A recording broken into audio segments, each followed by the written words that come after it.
Alright, this is a video on the ASG CZ75 SP01 Shadow.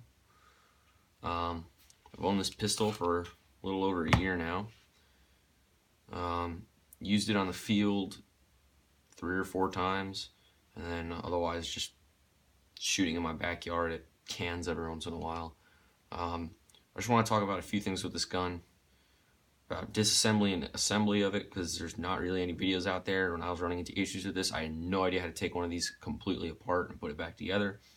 I want to talk about weak points with this gun, strong points with this gun, would I recommend it, all that stuff. So this is what you get when you get the gun. Gas mag and the gun itself. I did is I bought a bunch of CO2 mags. I bought 3 of them. And so that's where I'm going to start. This gun sucks on propane. Absolute garbage. I mean, it doesn't even... You put this thing in here and you're lucky to get, if you get, I don't know, 20 out of the 25 shots out of here nicely. Right before I did this video, I went out and was going to do a shooting comparison between this, which is my KWA M9, which is now my, primary, secondary, if you want to call it that. This is the pistol I run on the field now as a sidearm. So went out and did a comparison between these two, and it's in New York here. It's February, so it's about like, I don't know, 40 degrees out at most right now, maybe 35 or so.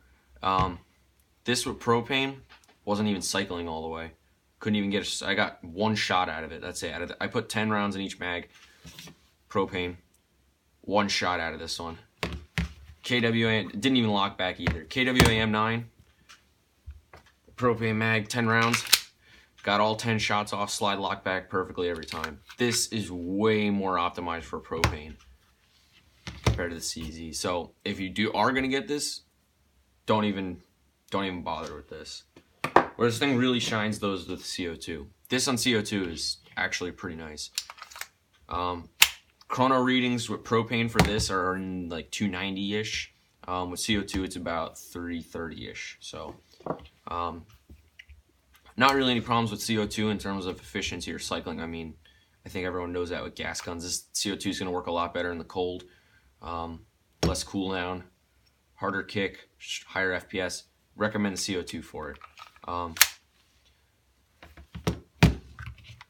So that's that with gas efficiency. So talk about exteriors now. Put this on the side. Exteriorly, I think the gun looks great, honestly. I think it's a freaking cool looking gun, which is why I bought it. Oversized stuff, I mean, it's really easy to just reach the slide lock and everything. Safety's huge, mag release is huge. I mean, you can have this grip on it and reach everything. You could, if the slide lock's back, not that I would ever do this, but you'd be able to hit it like that. I normally just do that instead, but you could do that. You could reach the mag release. You could do everything without adjusting your grip. Same goes for the M9, but I know like on my brother's 1911, I can't reach the slide lock. I use my offhand to get it. But where this thing falls short in the exterior is the paint quality, which is probably easily visible by all of this. I mean, this is what you get with 3 or 4 days on the field, coming in and out of the holster and shooting, and then, plinking around in your backyard once every few weeks. I mean, all this wear here, all this wear. I mean, I put up a picture of this one time on Snapchat, sent it to my friends because I was out at my back shooting it. And one of them sent back a thing saying that's artificial wear. And I said, no, it's not. It's all natural wear. It's just the paint, literally, I mean, you look at it, it scratches. Really, really thin paint. Same goes for the mags. I mean, this is all, completely natural, and I've had this pistol for a year and used it nowhere as heavily as my M9. Whereas this, I bought secondhand. I'm the second owner of this. The previous owner had it for like 2 years before me, and I've been using it now for 6+ months. And I mean, you got a tiny little bit of holster wear here on the sights from when you're crawling and it's in the holster. And a little bit of wear here from holstering it. And the mags just got their standard little bit from going in and out. Nowhere near what this is. I mean, all this along the bottom. this is all, I mean, okay, so with holsters, here's another thing with this.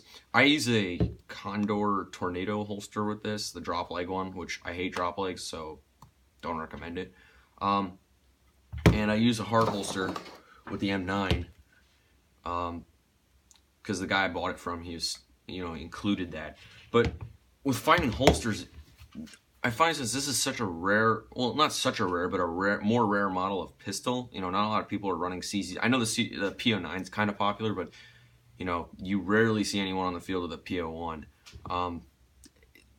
Can't find a freaking holster for this on like e-bike or whatever. At least I couldn't. You'd have to go and spend $50 to get like a real holster. M9, pretty much any airsoft store sells a hard holster for this. So this, I can keep with the mag in, racked and everything, so it's quick draw out and just shoot. Whereas this, I didn't want to keep a mag in the soft holster because the mag release might get depressed, mag drops out, you lose it, whatever. So this was always kept in the holster, at the most racked with a round in the chamber. And so what I have to do is unclasp it, pull it out, take a mag out, insert the mag in, and then I was ready to shoot. Whereas this, I can just pull it out and go instantly. So finding a holster option for this, yeah, they're out there, but at least for me, I wasn't dropping $50 on a holster. Maybe I missed something on e-bike or some airsoft store, but finding a holster for this is kind of stupid. Again, kind of makes sense because it's a rare model of pistol, but still. Talked about performance. Accuracy-wise, honestly, this pistol compared to the M9, this pistol is actually pretty accurate in my opinion. I'm able to hit like a plate-sized target from 20 paces away easily. And I don't know if some people might consider that far, some people might consider that close, but I usually don't do anything further than that with a pistol anyway. Again, I try to stick to my rifle. Only reason I usually transition to my pistol is if A, my rifle stops working in a critical situation, which luckily hasn't really happened, or B, I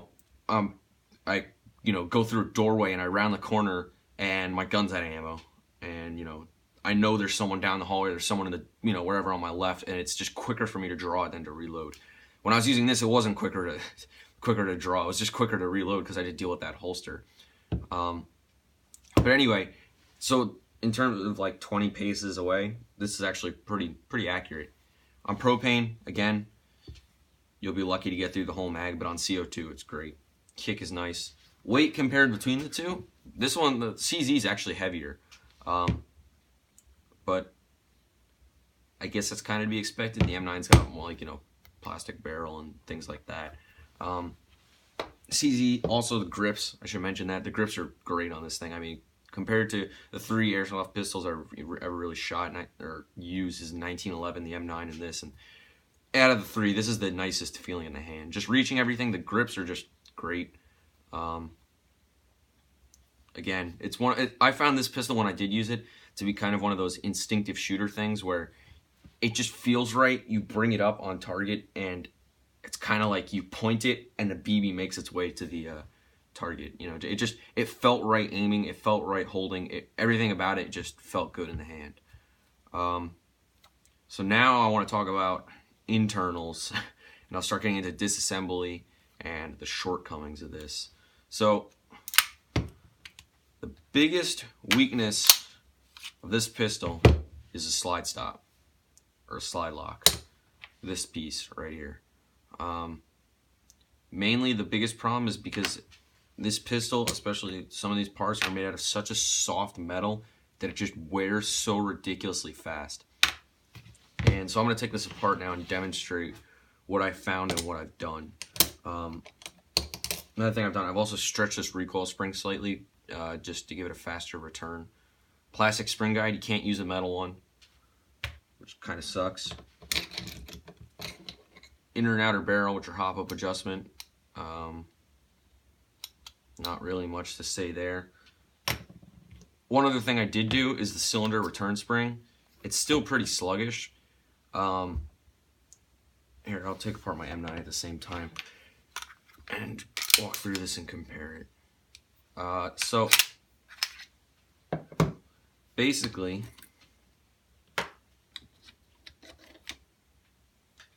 M9's got a metal spring guide, by the way. So cylinder here, cylinder return, right, nice and quick. This, before I stretched it, would return at a rate of about that.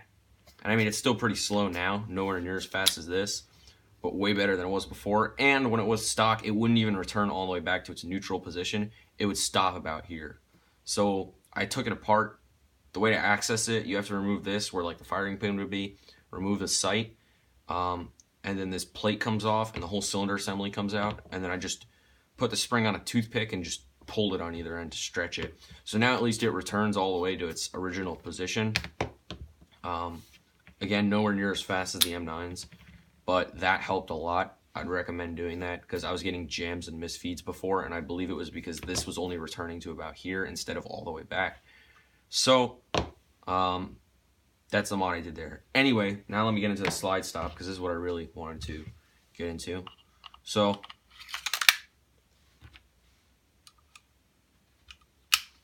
when the magazine's in, the last round goes, this follower on the outside pushes up on the slide stop inside, right, and pushes it up like that, and that's what engages the slide. Now, I was having trouble by like the second day using this, the slide was slipping, so like it may lock back, and as soon as I ejected the mag, it would just slip and return forward, or sometimes it wouldn't even lock back. This would kick up, but this would just go right back over the top of it. And so what I found was this is made out of a super soft metal. And I mean, if you're doing slide stop reloads, and by that I mean you hit the last round, right? You hit the last round, the slide's locked back, you pull the mag out, you stick a new one in, and then you push down on the slide stop to let the slide go forward. I mean, this thing's gonna last you like, I don't know, 20 lockbacks at most in its stock configuration. It just doesn't work. It's because it's so soft and it rounds off so easily. So to try and fix that, I spent a lot of time experimenting with different methods. So originally the stock slide stop configuration, and let me see if I have one here. Because here's another thing, I had to order a bunch of extra parts from ASG, and I'll get into that later on the nightmare that was. All right, so here's an extra slide stop. One of the unmodified ones that I haven't touched yet. And I ordered like 5 extras because these things wear so fast. So the stock slide stop, I don't know if you can see, but this, where it engages the slide, is at an angle of about, yeah, okay, so it's, what happens is, when it's engaged and up in this position, it's back at about an angle like this, right? And then therefore the slide, the cut in it to engage was at an angle like this. So the slide stop would go up like this, the slide would catch at that angle relative to the pistol, like this. And what happens is, as you slide down and this top begins to round off, just the fact that it's at an angle in the soft metal, it would just slip over time. So eventually what I found, what worked, was, well, it locks back successfully. It's still going to wear out because it's soft metal, but at least it survives a lot more lockbacks. As I kind of copied the design of like a, what I thought of was like an AR-15 bolt lock style. You know, this is at an angle, almost a 40 degree or 30 degree angle to the recoil impulse. It's coming like this instead of like that. Whereas if you look at an AR-15, the bolt release comes up like this and the bolt hits it like that. Instead of the bolt release comes up like this and then the slide hits it like that, or the bolt hits it like that. It's like that, vertical, perpendicular to the recoil of the gun, or the recoil impulse of the gun. So what I did was I took this and filed it. Basically, I put it in here, I put the magazine in, and I saw, okay, this is, the magazine's gonna push it up at, you know, this angle, right? And then I scratched a line in it with a knife,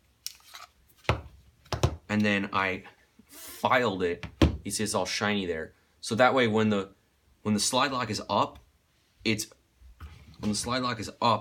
a flat line from where the direction the slide's coming from. It's a vertical line, not at an angle like this.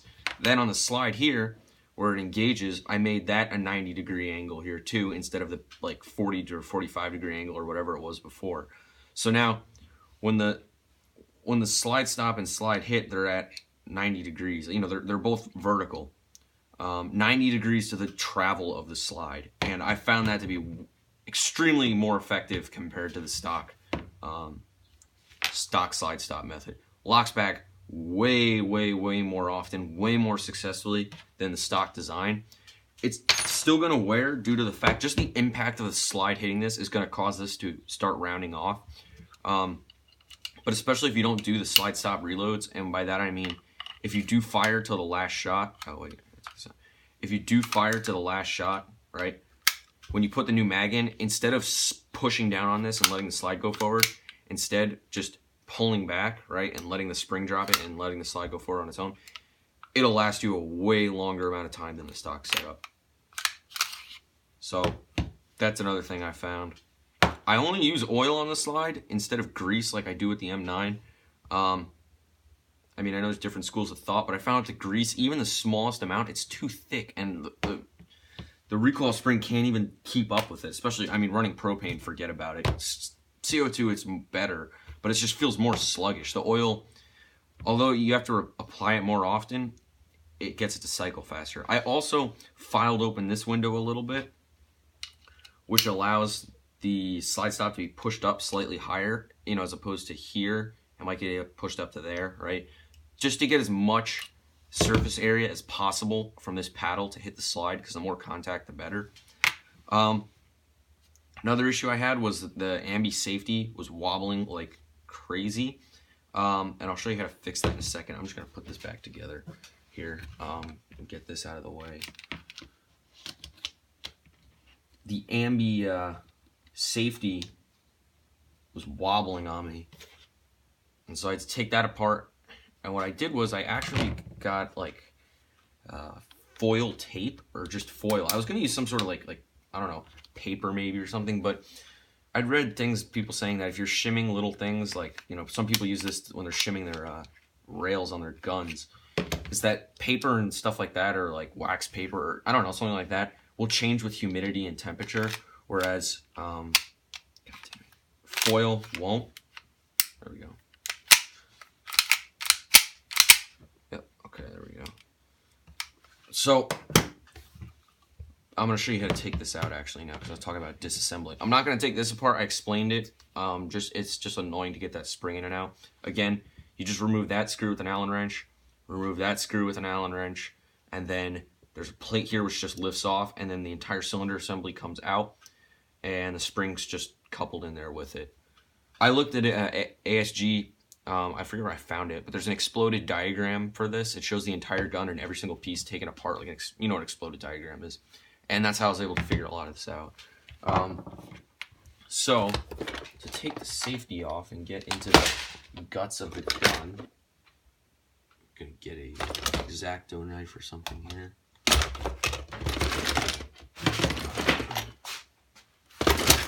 Must have got one over here. Alright. So, if you look right here, you pull the trigger, got this part right, lifts up, or it goes down actually, and sends the hammer forward. When the safety's on, this piece goes underneath and doesn't allow this to drop anymore, and therefore doesn't allow the hammer to come forward. So, basically, inside of here, there's a spring right here, and you can see all the scratches here from me trying to get it out.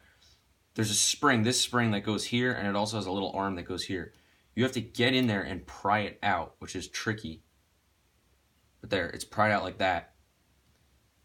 And then you have to hold it, and then the safety comes out like this. And then this lifts up about here and comes out. Again, it's just this spring down in here, that one. So in here, or on the end here, I put a little bit of like tape, like hinge tape, or that silver like furnace tape, because that doesn't really change with humidity or temperature, and then it's a snugger fit, and this doesn't wobble as much. Also, there's a little spring holding this in. If you do knock it loose, watch for that spring. This thing's a pain to get in and out. So then I'm not gonna disassemble the trigger assembly because it requires removing a few pins, and they're friction pins that are not really meant to come in and out a lot. It's really self-explanatory. You take this pin out, and the slide stop spring comes out, and then you take this out, and then the trigger mechanism comes out. Just watch that spring doesn't go flying. And then this separates the trigger from the trigger bar. That pin right there, which is a little tricky to get in and out. But you can do it. Then if you want to remove the whole hammer housing, you have to, there's a pin here, like an anti-rotation type of pin, which has got to get pushed up, and it comes up right here. So I might get a pair of pliers just to grab that. There. And then you have this pin here, which I'm gonna get my little homemade punch, which is just a nail that's been grinded flat, and just knock this out. Or maybe not. Yep, there we go.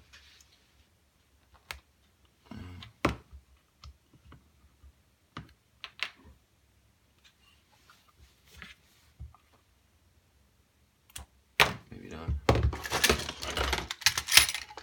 Just need a little something to knock it. There we go. So then this pin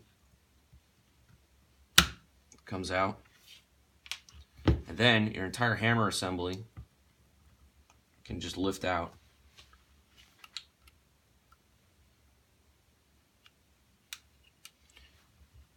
You might have to move the trigger bar around.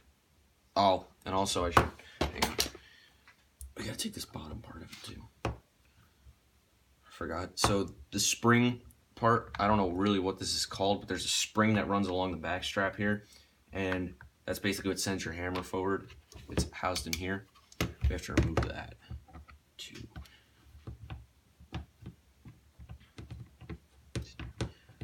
Take these grips off. Another mod I did is I put duct tape on the inside of here because I was getting a crap ton of mag wobble, and I attributed that to having issues with lockback because the magazine, when it was in there, you know, if it's moving around and stuff, it might be hanging lower or higher or side to side, and then it won't allow the follower to get a firm plant on the slide stop. So I put tape on here, and the insides of both grips to kind of stop the mag release, stop the mag wobble. The mags no longer drop free, but that's okay with me. I don't, again, because I don't really use this pistol, so you could obviously fine tune that, you know, depending on how much you put in or not. So there's a pin here on the top, and there's a pin here on the bottom. Then once you have these pins, this whole assembly can come out like this. And then here's a spring, and then this is kind of like your internal hammer. This is what hits, this is like your valve knocker. That's what hits there, and lets the gas come out. Then this should come out now. Yep, there we go. This sits down in this tract and into the spring in there, and this kind of all fits in together up here. So here's your hammer and that assembly. This is, I don't know if it's called the sear or not, but this is like your trigger reset essentially. And then your trigger bar here, I found this wears relatively quickly actually. You get a lot of shiny silver on the top, and it rounds over a lot. Haven't replaced it though, it works fine. And then the last thing is there's a screw right in here. If you undo that, you can take your mag release out. But so far mine hasn't worn or anything.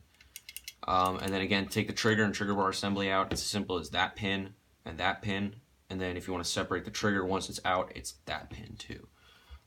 But this is a kind of a really stiff one, and the more you put it in and out, the looser it gets, so I'm not going to take that out. So that's how you disassemble most of this. Again, there's no videos online I could find on how to do this. It was all from my trial and error, from an exploded diagram. This is what I found works. So I'll start putting it together again so you can kind of follow along.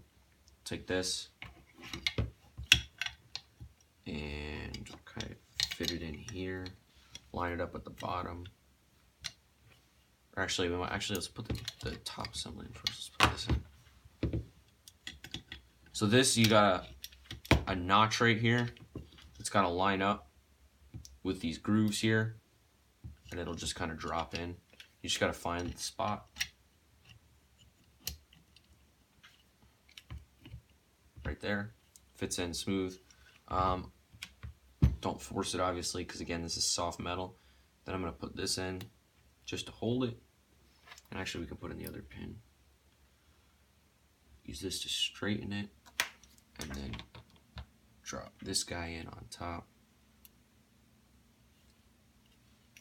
The other way around, I think.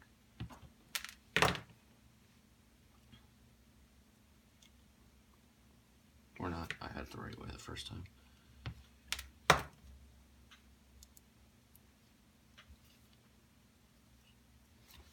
This has to be at the exact proper orientation to allow this pin to drop in. There we go. If you can see it start to come through here as I push it from the top. There. And then that prevents this whole assembly from rotating. Then we'll put this in. You gotta get this bar in this track here. And then it's gonna be under a little bit of tension because again, that spring in there.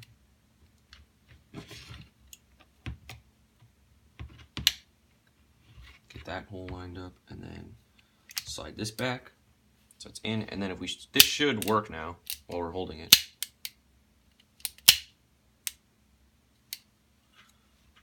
Which it does. We'll put this pin in up here.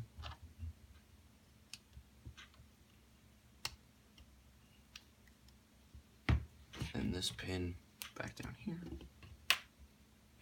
Okay, now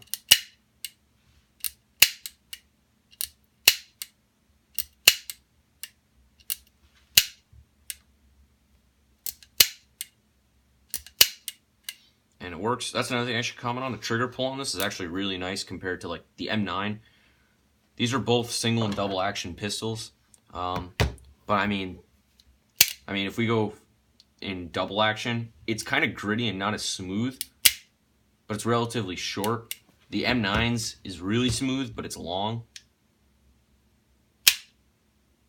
And if we talk about the reset in single action mode, if we pull the trigger like this, it's right there. I mean, it's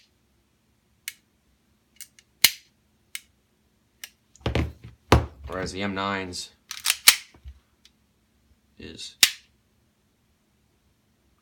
where is it? Right about there. So this trigger's smoother but longer pull.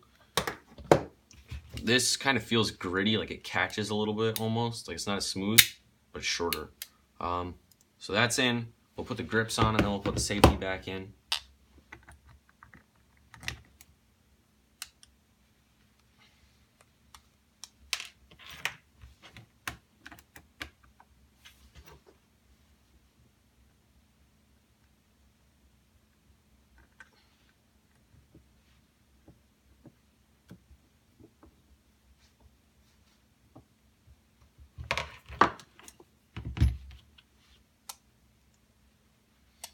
This tape, you gotta make sure you really clean off the inside of here from any grease or anything that comes down from the hammer assembly, because this tape will not stick otherwise, and then it'll come off when you're trying to put your mags in, and it's just gonna jam up and just be annoying. So try to get something that'll stick really well and make sure the inside's clean before you put it on.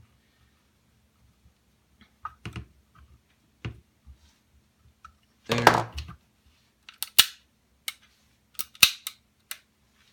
Alright, now we'll put in the safety assembly. Again, this has got to go in vertically like this. Now to get this back in, you have to be holding this spring up again. It can't be sitting down here. It has to be up vertically. Or up vertically. It has to be up in the same position it was when we took the safety out. So if you can get it up, and just get the tool, whatever you're going to use, screwdriver, or like I used an X-Acto knife before, just kind of wedged in there to hold it. A little easier. Let me see if we can try like this.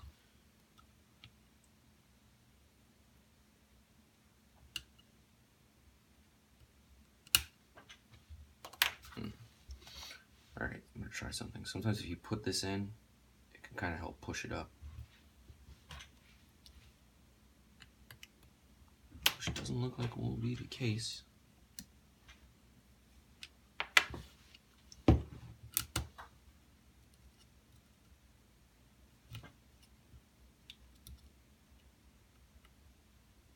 there. So that's up, and now the thing is you have to try to get the safety in without letting that spring drop. Alright, I'm gonna have to let it drop because this just happened, what I said to watch out for. This comes loose. This is part of what helps engage your safety. There's a tiny little spring on here. It's kind of just held in with friction.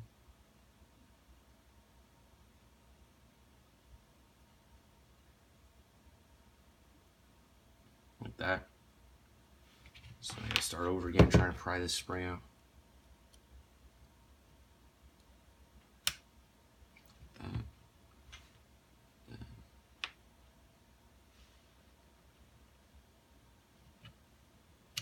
Slides it like that. There we go. Now that works and safety works. No wobble compared to how it was before. Before, this thing had a ton of play in it. That works. So now as I start to put this final assembly back together, I want to talk about parts. So when I hit this slide lock issue, you know, the first time it wore out, I was like, okay, I'm gonna need to get extras of these. These are obviously going to be an issue. So I wanted to order spare ones. Couldn't find them anywhere on, you know, Evike or any Airsoft GI. I mean, there's not a lot of aftermarket support for this. Of course, ASG makes like the aluminum grips and like the mag base plates and like the little cocking handle stupid thing that goes on the slide. But like you couldn't find the freaking slide lock or like, you know, replacement feed lips for the mags or anything like that. Not that they've broken, but like, or like base plates, like simple things like that you couldn't find, but you could find the nice blue grips or whatever. So contacted Evike. Went through this long process. They had me contact ASG directly. They sent me another exploded parts diagram, told me to pick out what parts I wanted. I said okay. I sent the order into Evike, and I waited a week. They never sent me anything, and they never even went through. So I sent to Evike again. Never went through. I went back to ASG, was telling them the issue. They said go try Fox Airsoft. They're more reliable with their stuff. Went to Fox Airsoft, called them to put in the order. I had to call them, told them what I wanted. I got the order, and it wasn't even all the correct parts. I ordered another cylinder return spring. The spring in here that does that. I never got that. I ordered another recoil spring because to get it in and out, you kind of have to bend it, and I was afraid it was going to snap. I got a metal one, which isn't even the correct length. It's slightly longer. It's fatter, not even the correct diameter, and it doesn't work because it's freaking metal and it needs to bend to get in. And then I got a spare mag release, which looks like it's been used. It's all the paint's worn away there. It's all scratched up. And then I got like 5 slide locks. And I'm gonna sell this pistol soon. And so I've started converting these with my new method, you know, the 90-degree locks. Like this is one that I did that hasn't been used yet, but it'd be like a replacement. Cost me like, I forget, 30 or 40 bucks for everything. Oh wait, I put this back in. And it took me like a month to get it. So getting parts for this thing is a nightmare. Literally a nightmare. It just takes forever to try to get anything for it. So yeah, that's my thing with replacement parts. Not as readily available, which is why once I sell this, I'm considering getting a Tokyo Marui Glock 17 and just upgrading it and stuff. I mean, I like working on my own stuff. You know, my airsoft rifle is completely custom built. I source every part individually. So I like that. And with Tokyo Maruis, you know, you can pretty much find anything you want for those. This, good luck finding anything other than the grips or the mag base plate, like the, you know, the orange or blue aluminum ones. You can't, like, if you needed another one of these safeties or a new trigger bar because it wore out, it's like, yeah, have fun doing that. So start putting this together and just say my final thoughts because I just thought of it now. This fiber optic sight, yeah, although it's cool, it doesn't work at all, in my opinion. It doesn't really glow or anything, and since it's a dark red, it doesn't really help. It would have been better if it was maybe green or something like that, but I mean, unless you're in bright light, it doesn't work. In like CQB environments, like low light situations, it's like it's not there. It's just, you more just see the black post in the front here.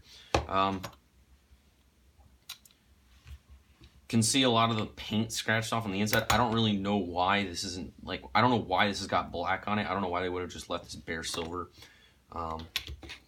Some areas that I have grease to help, or oil to help reduce wear. I don't put oil in the cylinder area because it just slows it down. Even oil does. So I just let this run without any lubrication there, because if I do put it in, it returns even slower.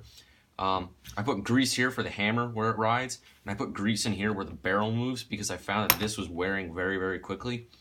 So grease in both those spots. I do grease back here on the recoil spring, because it's metal on plastic. And this is not your polycarbonate, really high strength plastic like SHS pistons or like, like things like that. It's plastic. So I put grease there. I put a little bit of grease here just for when the spring rotates like that. Getting this in is a pain. You kind of got to get it. I mean, I don't know if you could tell, but my spring has an ever so slight bend in it, about like this, to help it get in. Kind of got to just twist it and force it until it just goes. I think it's back more like this way.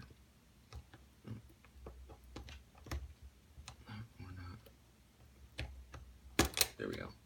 Like that. You got to kind of slip it along the side, and then it fits in. At least it doesn't pop out like the M9. I mean, it kind of goes easier together. You saw a little bit of struggle I had with that before. And then we'll just slide this back together. The slide, the way it like sits down in here, like the, I forget what it's called. The, where the slide sits in the frame of the pistol. I kind of like that, but again, I kind of like the M. I mean, okay, here's the thing. Let me just kind of wrap it up by saying this, because I don't want this video to be crazy long. I like the concept of this pistol. I like the way it looks, and by concept, I mean I like the oversized slide lock. I like the big safety, the ambi safety. I mean, not that I'm going to use this, but I like the ambi safety, the rail, even though I don't use it, I like it. I like the trigger. It's very nice in terms of the reset and the pull, how smooth. Well, it's not super smooth in single action, but like this short reset, I mean, like that's pretty short. The oversized mag release is great. It's super comfortable. Again, the rail's nice, even though I don't put anything on it. I think it looks great. The silver on black looks awesome. I think just the overall shape of the pistol, it's got like good lines to it. The serrations are nice. I like the front serrations for racking it. But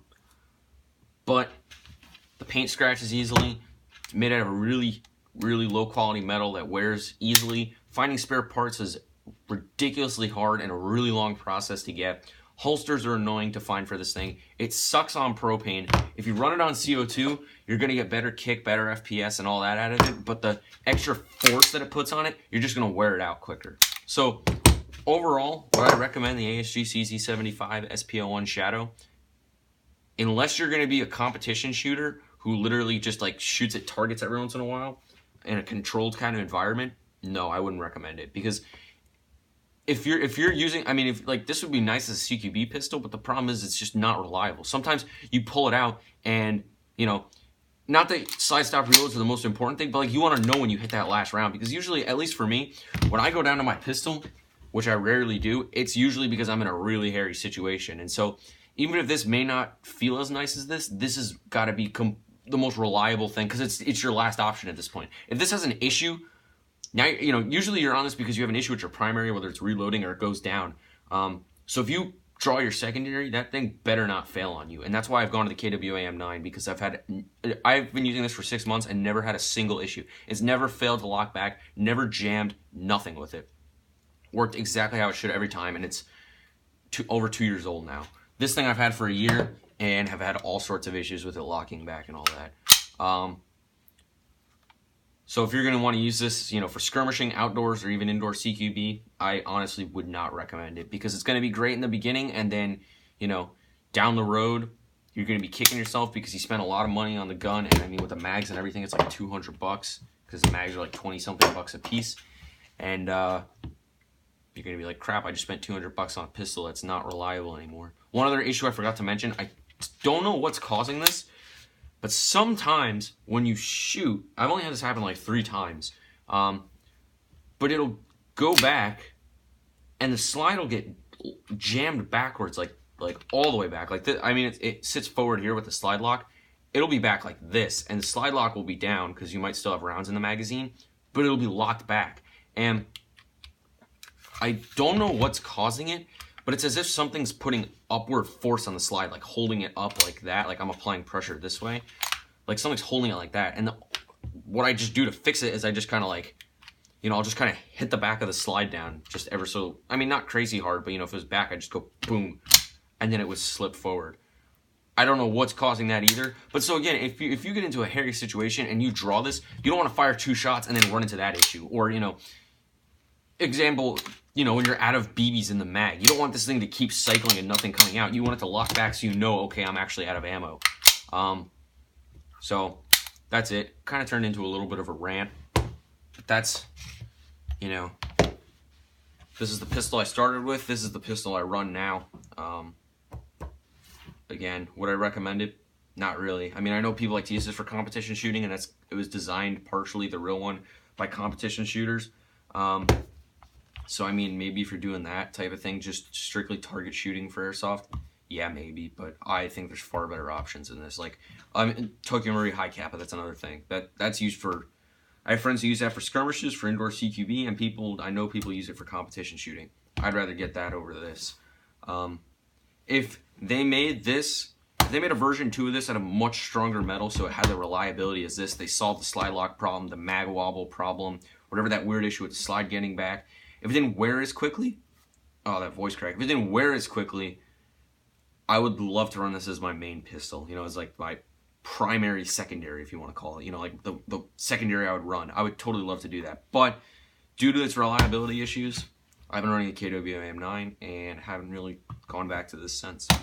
So that's pretty much it. I'm going to be selling this soon, or at least trying to. So if you guys have any questions on it, let me know. And that's it. That's my thoughts on the CZ75.